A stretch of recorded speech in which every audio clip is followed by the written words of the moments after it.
ਉੱਚਾ ਲੰਮਾ ਕੱਦ ਹੋਵੇ, ਸੋਹਣੀ ਤੇ ਜਵਾਨ ਹੋਵੇ, ਲੰਮੇ ਲੰਮੇ ਵਾਲ ਹੋਣ, ਬੁੱਲੀਆਂ ਵੀ ਲਾਲ ਹੋਣ, ਗੋਰਾ ਚਿੱਟਾ ਰੰਗ ਹੋਵੇ, ਕਿਸੇ ਦੀ ਨਾ ਮੰਗ ਹੋਵੇ, ਲੱਗੀ ਉਸਤਾਨੀ ਹੋਵੇ, ਸੁਗੜ ਜ਼ਨਾਨੀ ਹੋਵੇ,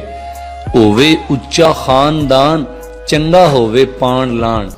ਹਾਂਡੀ ਰੋਟੀ ਕਰੇ ਜਿਹੜੀ, ਕੰਮ ਤੋਂ ਨਾ ਡਰੇ ਜਿਹੜੀ ਸਾਨੂੰ ਫੱਬ ਜਾਏ, ਇੰਜ ਦੀ ਕੋਈ ਮੁੰਡੇ ਲਈ ਕੁੜੀ ਸਾਨੂੰ ਲੱਭ ਜਾਏ। ਐ ਲੈ ਫੜ ਫੋਟੋ ਉਹਦੀ, ਹੀਰੋ ਲੱਗ ਰਿਹਾ ਏ, ਮੁੰਡਾ ਸਾਡਾ ਸਊਦੀਆ ਕਮਾਈ ਕਰਨ ਗਿਆ ਏ, ਐਫਏ ਵਿੱਚੋਂ ਫੇਲ ਏ ਤੇ 10ਵੀਂ ਪਾਸ ਏ, ਉਂਝ ਹਰ ਕਾਰੋਬਾਰ ਆਉਂਦਾ ਉਹਨੂੰ ਰਾਸ ਏ, ਤਿੱਖੇ ਨੈਣ ਨਕਸ਼ ਨੇ ਤੇ ਰੰਗ ਜ਼ਰਾ ਕਾਲਾ ਏ, ਗੱਡੀ ਛੱਡੀ ਕੋਲ ਉੱਤੇ ਪੈਸੇ ਦੇਲੇ ਵਾਲਾ ਏ, ਮੂੰਹ ਵਿੱਚੋਂ ਚੋਰੀ ਚੋਰੀ ਦਾਲ ਆ ਜਾਂਦੇ ਨੇ, ਜਦੋਂ ਹੱਸੇ ਦੰਦ ਥੋੜੇ ਬਾਹਰ ਆ ਜਾਂਦੇ ਨੇ, 35 ਕੁ ਸਾਲ ਉਹਦੀ ਉਮਰ ਹੋ ਗਈ ਏ, ਪਿੰਡੋਂ ਬਾਰ ਉਹਨੇ ਕੋਠੀ ਮੁੱਲ ਲਈ ਏ, ਹੱਥ ਨਹੀਂ ਲਾਇਆ ਉਹਨੇ ਕਦੀ ਨਿਸਵਾਰ ਨੂੰ, ਸਿਗਟਾਂ ਪਿਆਲਦਾ ਏ ਹਰ ਇੱਕ ਯਾਰ ਨੂੰ, ਐਬ ਸ਼ੈਬ ਉਹਦੇ ਵਿੱਚ ਲੱਭੇਗਾ ਨਾ ਕੋਈ ਵੀ, ਗਲੀ ਵਿੱਚੋਂ ਪੁੱਛੋ ਭਾਵੇਂ ਦੱਸੇਗਾ ਨਾ ਕੋਈ ਵੀ, ਦਾਜ ਤੇ ਜਹੇਜ਼ ਸਾਨੂੰ ਉੱਕਾ ਨਹੀਂ ਚਾਹੀਦਾ,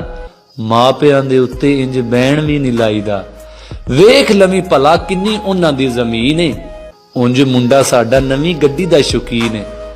ਐ ਲੈ ਫੜ 500 ਇਮਾਮ ਦੀਨ ਪਿਆਰਿਆ, ਬੱਕਰਾ ਵੀ ਦੇਵਾਂਗੇ ਜੇ ਮੁੰਡਾ ਘੋੜੀ ਚਾੜਿਆ।